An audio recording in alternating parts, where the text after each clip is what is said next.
मोहम्मद यूनुस छीन रहे हैं अपनों का निवाला, भारत से ट्रेड वॉर शुरू कर बुरे फंसे हैं। बांग्लादेश में सबसे खास इंडस्ट्री बर्बाद हो रही है, वहीं दूसरी तरफ बांग्लादेश से गुहार लग रही है भारत को। तो वहीं आर्मी चीफ ने भी एक बड़ा बयान दिया है। जियोपॉलिटिक्स में इस वक्त बहुत कुछ चल रहा है, हमेशा की तरह जानने को मिलेगा बहुत कुछ। आइए जानते हैं इन खबरों को विस्तार से। भारत और बांग्लादेश के रिश्ते में बीते कुछ समय से तनातनी देखी जा रही है। दोनों देशों के बीच का तनाव अब व्यापार को भी प्रभावित करता दिख रहा है। बांग्लादेश ने भारत के साथ लैंड बॉर्डर ट्रेड को प्रभावित करने वाले कई कदम उठाए। इसके जवाब में भारत ने भी बांग्लादेश को इंडियन लैंड कस्टम स्टेशनों के जरिए तीसरे देशों को माल निर्यात करने से रोक दिया है। इससे दोनों देशों के बीच व्यापार पर फर्क पड़ा है और ट्रेड वॉर जैसी स्थिति पैदा हो गई है। एक्सपर्ट का कहना है कि ये स्थिति आने वाले समय में बिगड़ भी सकती है, जिससे बांग्लादेशी अर्थव्यवस्था को तगड़ा झटका लगेगा। ईटी के एक रिपोर्ट के मुताबिक बांग्लादेश की मोहम्मद यूनुस के नेतृत्व वाली अंतरिम सरकार ने पिछले महीने भारत के साथ 3 जमीनी बंदरगाहों को बंद कर दिया था। इसके बाद पोर्ट के संचालन के लिए आवश्यक बुनियादी ढांचे की कमी का हवाला देते हुए एक और बंदरगाह को अस्थायी तौर पर बंद कर दिया। मोहम्मद यूनुस ने भूमि बंदरगाहों के माध्यम से भारत से सूत के आयात को भी रोक दिया। इसे बांग्लादेश के कपड़ा निर्यातकों ने एक आत्मघाती कदम कहा है। बांग्लादेश मामलों के विशेषज्ञ के अनुसार भूमि बंदरगाहों के माध्यम से सूत का आयात भारतीय निर्यातकों और बांग्लादेशी कपड़ा निर्माताओं के लिए दोनों के लिए फायदेमंद है। सूत कपड़ा उद्योग में पाकिस्तान से ज्यादा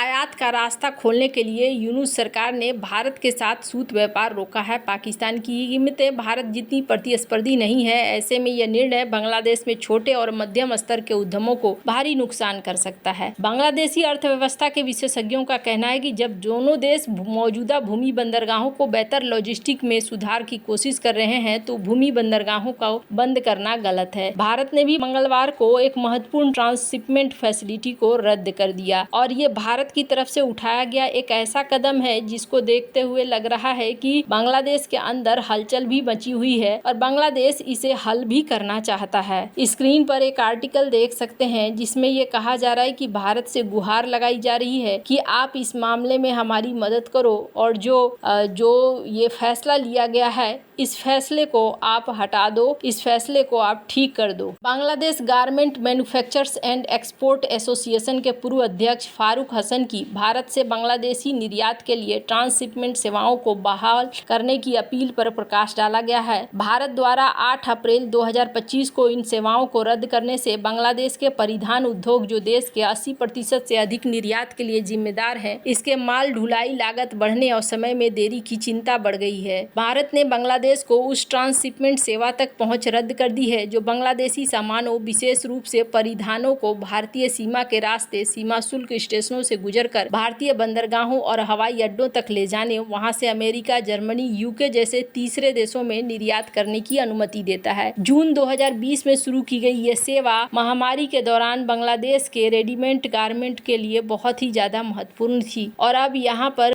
बढ़ती ही जा रही है। कहा जा रहा है कि सिर्फ $1.5 पर ये सब कुछ चल रहा था, लेकिन अब यहाँ पर बांग्लादेश के लिए समस्या बढ़ती जा रही है। आंतरिक अस्थिरता के बाद अब इस तरीके की कोशिश की जा रही है।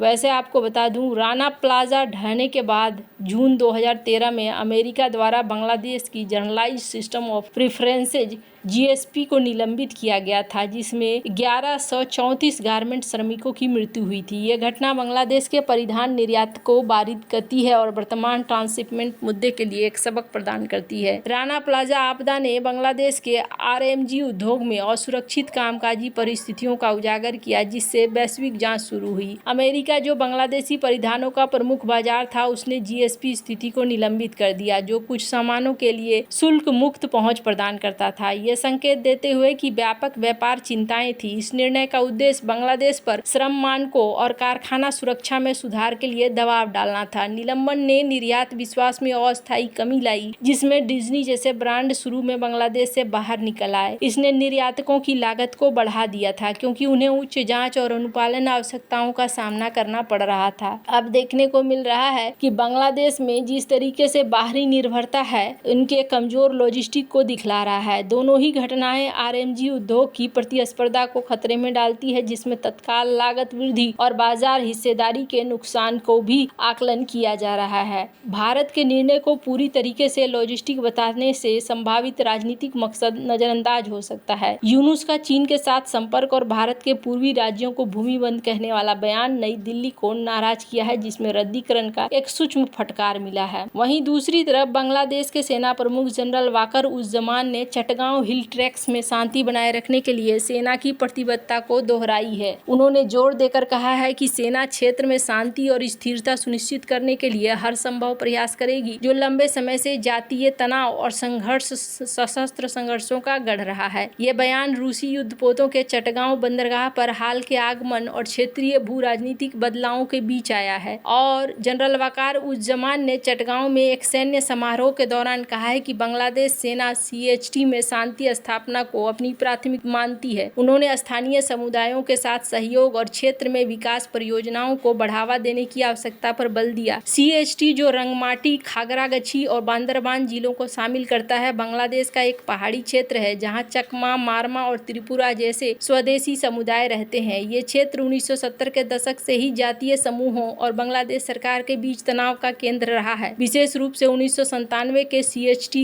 शांति समझौते के बाद भी 2024 में शेख हसीना सरकार के पतन के बाद सेना ने अंतरिम सरकार के तहत कानून व्यवस्था बनाए रखने में महत्वपूर्ण भूमिका निभाई। वाकर ने पहले भी राष्ट्रीय एकता और स्थिरता की वकालत की है, जैसा कि फरवरी 2025 में उनके बयानों में देखा गया, जहां उन्होंने कानून प्रवर्तन एजेंसियों को कमजोर न करने की चेतावनी दी थी। क्षेत्र में सशस्त्र समूह जैसे united peoples democratic front, Kuki Chin national front के सक्रिय हैं, जो उगाही अपहरण में शामिल हैं। 2014-2020 तक CHT में 376 लोग मारे गए और 536 का अपहरण हुआ। रूसी युद्धपोतों का हाल का दौरा और बांग्लादेश के रूस के साथ बढ़ते सैन्य संबंध क्षेत्र में भारत और चीन के प्रभाव को संतुलित करने की कोशिश को दर्शाते हैं। वाकर का शांति पर जोर CHT को स्थिर रखने की रणनीति का हिस्सा हो सकता है, जो बंगाल की खाड़ी के लिए रणनीतिक रूप से महत्वपूर्ण है। वाकर ने यह भी उल्लेख किया है कि सेना स्वदेशी समुदायों के साथ संवाद को बढ़ावा देगी और विकास कार्यों में उनकी भागीदारी सुनिश्चित करेगी। ये बयान 1997 के शांति समझौते की भावना के अनुरूप है, जिसने क्षेत्रीय परिषदों की स्थापना और स्वदेशी अधिकारों को मान्यता दी। हालांकि पूर्ण कार्यान्वयन अभी भी अधूरा है। CHT बांग्लादेश का एक जटिल क्षेत्र है, जहां ऐतिहासिक, सांस्कृतिक, भू राजनीतिक कारक एक साथ आते हैं। 1971 में बांग्लादेश की आजादी के बाद स्वदेशी समूहों, विशेष रूप से चकमा ने अधिक स्वायत्तता की मांग की थी। शांति वाहिनी, एक सशस्त्र समूह, ने 1970-1980 के दशक में सरकार के खिलाफ विद्रोह कर दिया था, जिसके कारण हजारों लोग मारे गए थे। 1997 में शेख हसीना की सरकार ने पर्वत्या चट्टग्राम जनसमिति के साथ शांति समझौता किया, जिसने क्षेत्रीय और जिला परिषदों की स्थापना की। सरकार के दावे के अनुसार समझौते के 72 में से 48 प्रावधान लागू हो चुके हैं, लेकिन सशस्त्र समूहों की मौजूदगी और भूमि विवाद जैसे मुद्दे बने हुए हैं। सशस्त्र समूहों के अलावा क्षेत्र में बंगाली बसावट एक विवादास्पद मुद्दा है, जिसे स्वदेशी समुदाय अपनी संस्कृति और भूमि पर खतरे के रूप में देखते हैं। इसके अलावा CHT में म्यांमार और भारत के साथ सीमाएं इसे भू राजनीतिक रूप से संवेदनशील बनाती है, विशेष रूप से रोहिंग्या शरणार्थी संकट और सीमा पार तस्करी के संबंध में। सेना लंबे समय से CHT में तैनात है, जिसने 1971 के बाद 170 सैनिकों को खोया है। ये विकास परियोजनाओं और सुरक्षा अभियानों में शामिल रही हैं, लेकिन कुछ स्वदेशी समूह इसे सैन्यीकरण के रूप में देखते हैं। वाकर का बयान अंतरिम सरकार के तहत सुधारों और दिसंबर 2025 तक स्वतंत्र निष्पक्ष चुनाव करने की बात को भी दर्शाता है। खैर, अब यूनुस क्या करते हैं वो तो आने वाले समय में पता चलेगा। आपको क्या लगता है इन सब मामले में, आपकी क्या राय है? कमेंट कर जरूर बताएं। जल्द मिलते हैं अगले वीडियो में नई खबर के साथ।